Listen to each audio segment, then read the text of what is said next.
ফাজ ফাওজান আযীমা, নিশ্চয় নিশ্চয় তারা বিরাট সফলতা অর্জন করবে। রাসূল কারীম সাল্লাল্লাহু আলাইহি ওয়াসাল্লামের পথ যারা অনুসরণ করবে তারা দুনিয়া এবং আখিরাতে সফলতা অর্জন করবে।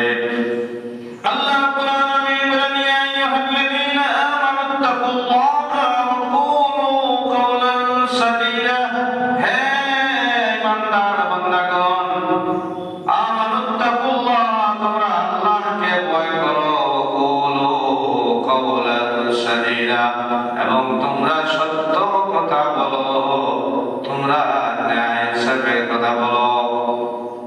ইসলিহ লাকুম আ'মালাকুম ওয়া ইয়াগফির লাকুম যুনুবাকুম, তবে তোমরা যদি আল্লাহকে ভয় করো এবং সত্য কথা বলো তাহলে তোমাদের আমলকে আল্লাহ রাব্বুল আলামিন পরিপাটি করে দিবেন, সংশোধন